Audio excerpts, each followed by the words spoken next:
Hola y bienvenidos al canal, mi nombre es Alejandro y os voy a hacer un análisis fundamental de los estados financieros presentados por Spotify.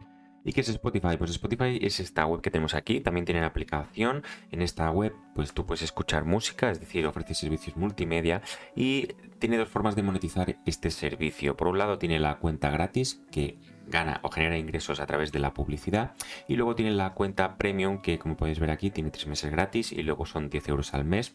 La idea es que los gratuitos acaben pasándose al premium una vez hayan utilizado los servicios y se hayan acostumbrado a ellos y le hayan visto pues el valor que les puede aportar. Y bueno, algunos dicen que Spotify es el sustituto de la radio, pues tú puedes escuchar música donde quieras y cuando quieras, cualquiera que sea la canción que tú quieras escuchar, pues te da esa libertad.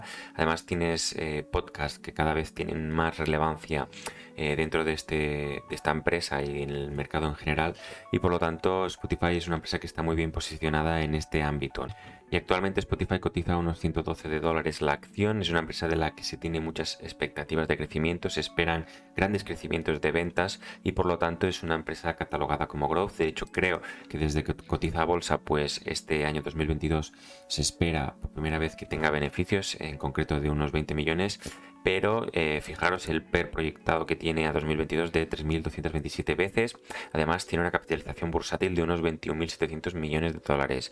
Es una capitalización bastante alta por el nivel de ingresos, pero claro, se ha de tener en cuenta todo lo que rodea Spotify y lo que significa esta empresa. A continuación tenemos la gráfica de cotización de precios. Vemos que salió a cotizar a bolsa en el 2018, por lo tanto es una empresa que ha salido recientemente a bolsa, y vemos que desde ahí pues se fue a una zona de entre los $100, $110 la acción, de la cual pues fue consolidando, y ahí, a raíz de este momento en el que surgió el virus, pues empezó un rally alcista hasta llegar a los $400 la acción aproximadamente, y de ahí pues ya inició una tendencia a la baja y vuelve a estar en la misma situación que en el 2018. La verdad que la depreciación que ha sufrido la acción desde máximo es brutal. Este cuadro de aquí, que es, pues fijaros que es la misma zona en la que se encontraba en el 2018 y por lo tanto a lo mejor muchos consideran que es una zona de compra. Yo simplemente lo menciono, no digo que esto sea así, ya lo dejo a vuestro juicio y nos adentramos con los estados financieros de la compañía. Y bien, ya nos encontramos en los estados financieros presentados por Spotify este 2022 en relación al año 2021.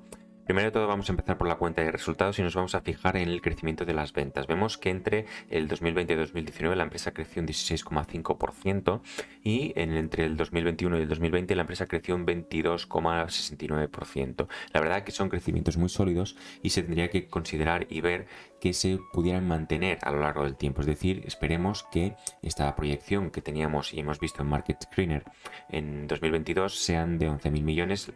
Querría decir que la empresa sigue el mismo patrón de crecimiento. Por otro lado, si nos fijamos en el margen bruto de explotación, vemos que está comprendido entre el 25,5% y el 26,8%, siendo este último año el que ha habido el incremento más notorio. La verdad que el margen está interesante que siga una tendencia alcista, que se siga manteniendo al alza, porque significaría que la empresa pues va ganando competitividad y que el mercado en el que está pues puede exigir más precio, y es decir, ofrece más valor al cliente porque está dispuesto a pagar ese precio. Este margen no está mal, ¿vale? Es un margen aceptable, pero yo creo que lo ideal sería que llegase al 30% para que la empresa empezase a ser rentable. Imagino que a largo plazo es la idea de la compañía, por eso vemos este crecimiento que va acumulando cada año.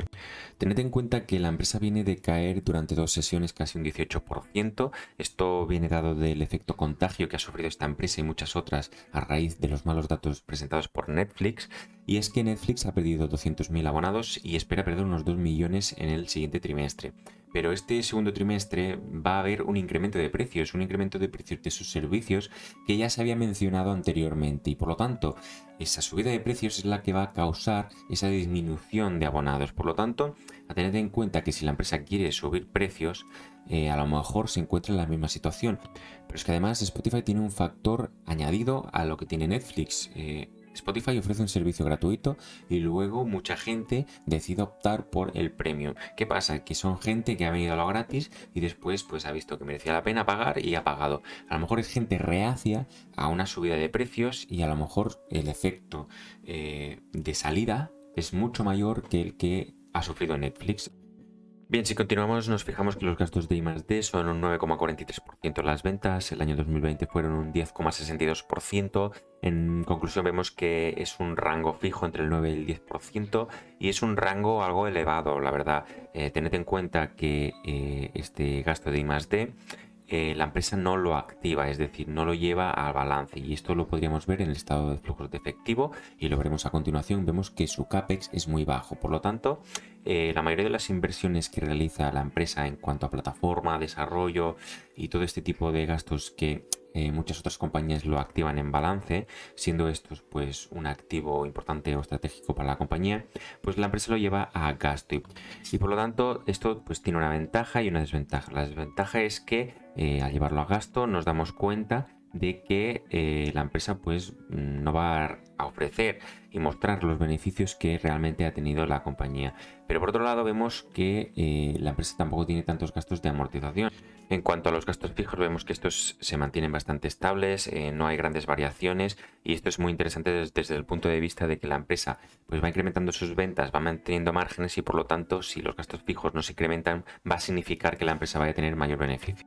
Y al final, ¿qué vemos en esta cuenta de resultados? Pues que el gross profit pasa de 1.700 millones a 2.591 millones de dólares, y por lo tanto pues hay un crecimiento bastante sustancial. Pero vemos que los gastos fijos, por otro lado, se van incrementando, y al final de cuentas vemos que el operating income no refleja tan bien este crecimiento, no acaba trasladándose el incremento de las ventas a mayores beneficios. Vemos como en 2019 perdimos 73 millones, este 2020 unos 293 millones, y este año por fin, ya el 2021, ha sido un operating income positivo. Yo creo que hasta aquí son los datos valorables positivamente de esta cuenta de resultados, y ahora vamos a analizar lo que yo considero negativo, y es aquí donde empieza un poco la controversia. Bien, aquí tenemos un detalle de los ingresos y gastos financieros que ha tenido la compañía este ejercicio.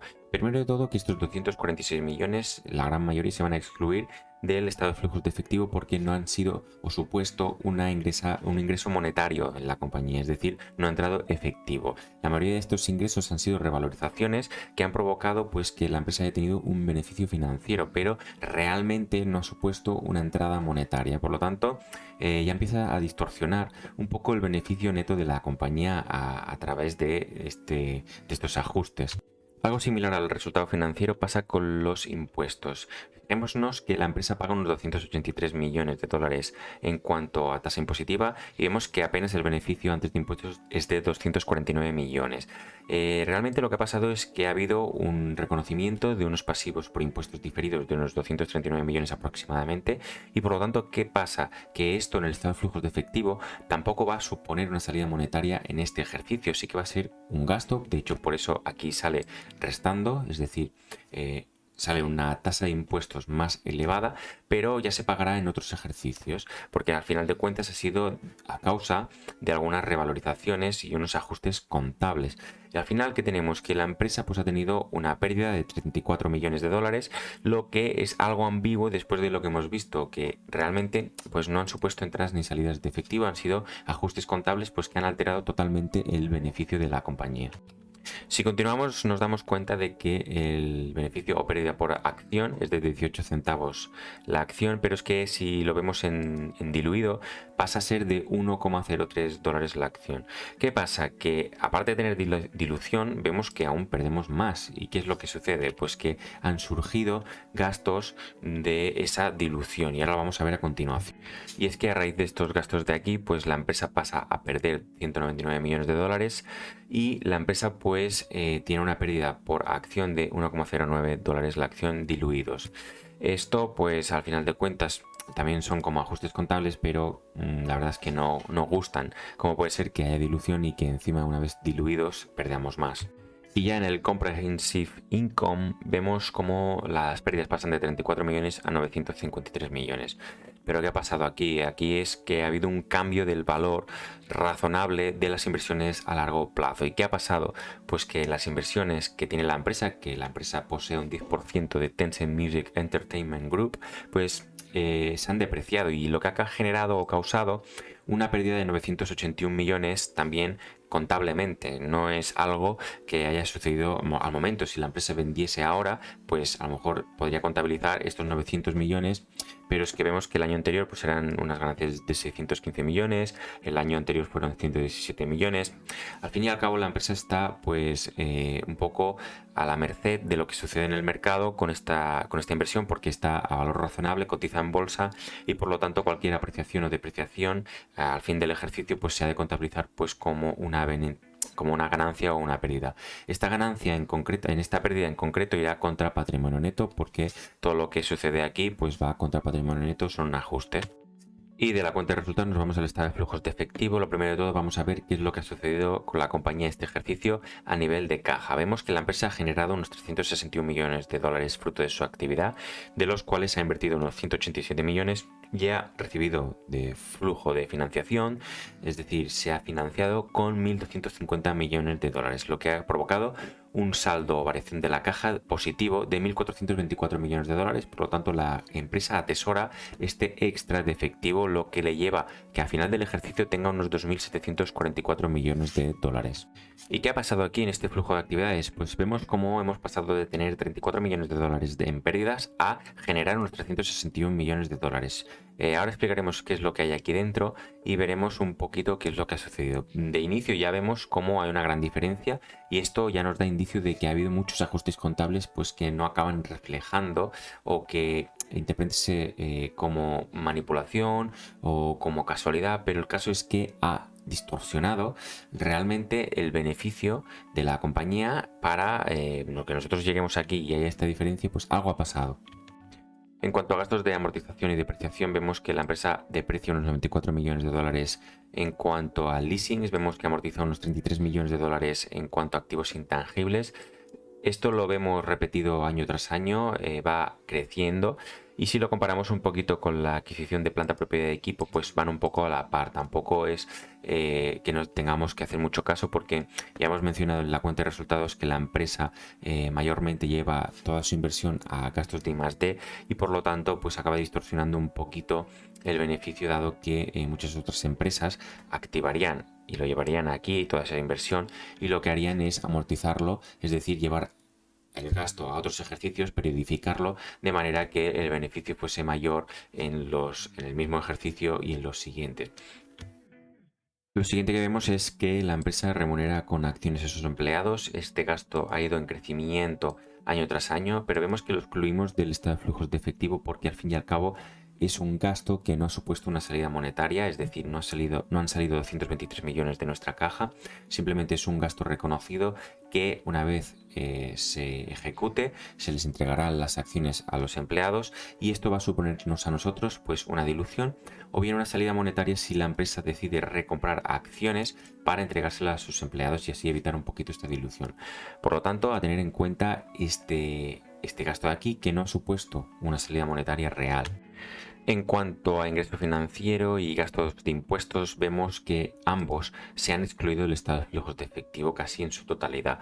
Esto lo único que ha hecho es distorsionar el resultado, el beneficio, y en este ejercicio digamos que la empresa, pese a que tiene estas dos partidas, pues se ha visto un poquito compensada la cosa, porque por un lado habían habido unos ingresos de 246 millones de dólares en cuanto a ingresos financieros, pero vemos que a nivel impositivo había un gasto de 283 millones.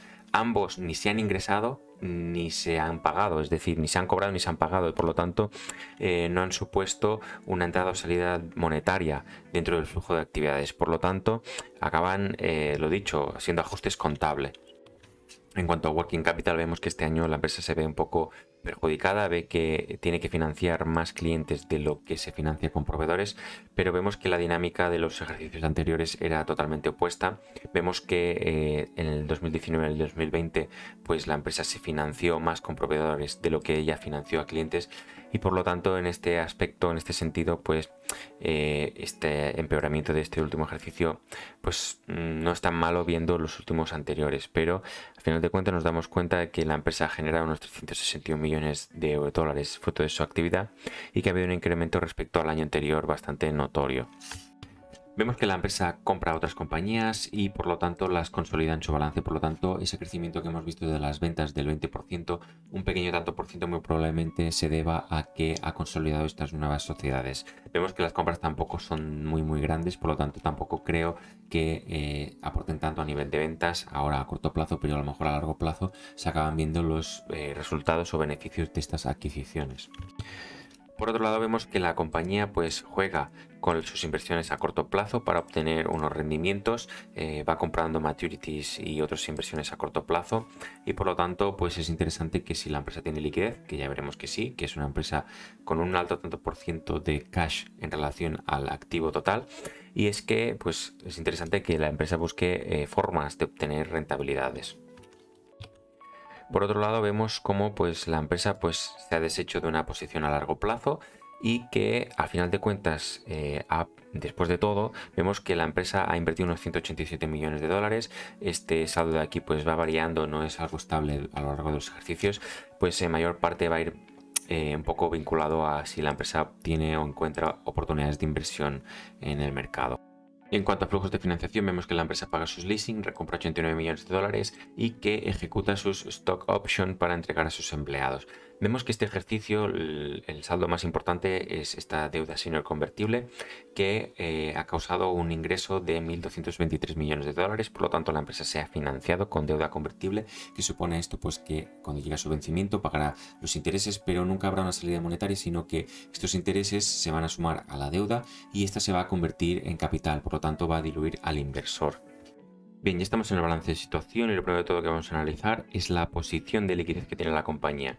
Si nos fijamos en el cash, inversiones a corto plazo, inversiones a largo plazo, nos encontramos que la empresa tiene unos 4.416 millones de dólares en liquidez, lo que supone un 61,58% del activo total. Si tenemos en cuenta que el activo corriente es un 60,97%, estamos hablando de que la empresa tiene una gran proporción de su activo en posición líquida, o sea, fácilmente convertible en cash.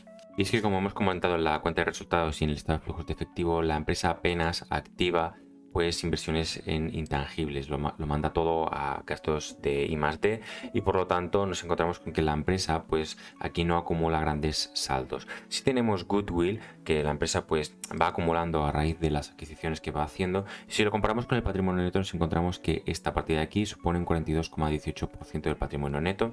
A día de hoy pues no está muy comprometida la posición del patrimonio neto frente a esta de aquí, pero bueno, a tener en cuenta porque ya acaba siendo una posición bastante interesante, más teniendo en cuenta que la empresa pues va acumulando pérdidas a lo largo de los ejercicios y no consigue aumentar pues sus reservas. Y ya que estamos en el patrimonio neto, vemos que este patrimonio es el 29,55% del activo o pasivo total. Es un tanto por ciento pues aceptable. Hay que tener en cuenta que en un futuro pues estos 1.202 millones de dólares en exchangeable notes pues acabarán convirtiéndose en capital, por lo tanto el patrimonio neto pues se incrementará y obviamente pues provocará dilución, y al final de cuentas nos damos cuenta que la empresa pues acumula pérdidas a lo largo de los ejercicios, tiene unos 3.220 millones acumulados de pérdidas, por lo tanto la empresa pues ha de revertir esta situación porque si no irá consumiendo capital y se va a ver obligada a emitir pues nuevas acciones o este tipo de producto financiero que son que es deuda que pues que genera unos intereses pero que no se pagan, sino que al final o al vencimiento pues estas se convierten en deuda más intereses en acciones y por lo tanto pues se traspasa a capital. La empresa no tiene deuda financiera con entidades bancarias, por lo tanto le da un plus de solvencia. Vemos que opta siempre por financiarse a través de los accionistas o con estas senior notes.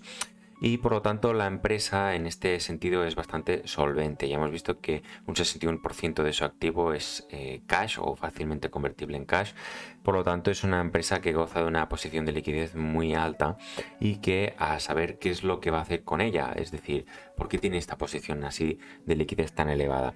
Lo hace para sufragar pérdidas, tiene en mente adquirir alguna compañía que le va a ayudar en su crecimiento y en su expansión. Todo eso se va a tener que ver y analizar. Así a modo de resumen tenemos una empresa que tiene un fuerte crecimiento de las ventas, que tiene un margen algo comprimido que yo creo que debería irse ampliando hasta el 30%. Vemos que no activa la mayoría de sus inversiones en intangibles, sino que las lleva a I+D, por lo tanto esto va a afectar al beneficio, del mismo modo que vemos cómo hay ajustes contables que acaban afectando o distorsionando el resultado final. Vemos cómo en la empresa existe dilución y que además vemos cómo ha habido una gran pérdida por valoración de los activos o las inversiones a largo plazo, a valor razonable. En este caso de Tencent Music Entertainment Group, que ha provocado que la empresa pierda casi 1.000 millones, una cifra no nada despreciable. Pero aún así, y cogiéndolo con pinzas, pues la empresa acaba generando unos 361 millones de dólares por su actividad, e invierte activamente, tiene liquidez para ir invirtiendo y obtener unos rendimientos de estas inversiones, y vemos cómo al final invierte unos 187 millones de dólares, pero no lo necesitaba porque vemos que su actividad genera más que su actividad, pero vemos cómo la empresa pues ha pedido dinero que se va a convertir en capital y que va a crear más dilución.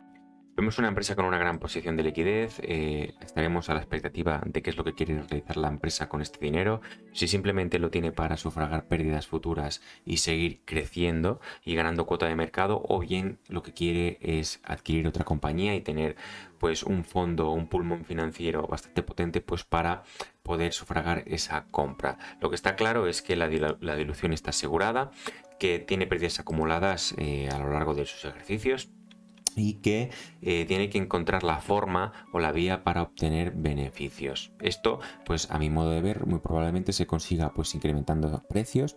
Y bien, hasta aquí el vídeo de hoy, espero que os haya gustado mucho, darle like si os ha gustado, suscribiros, hasta pronto.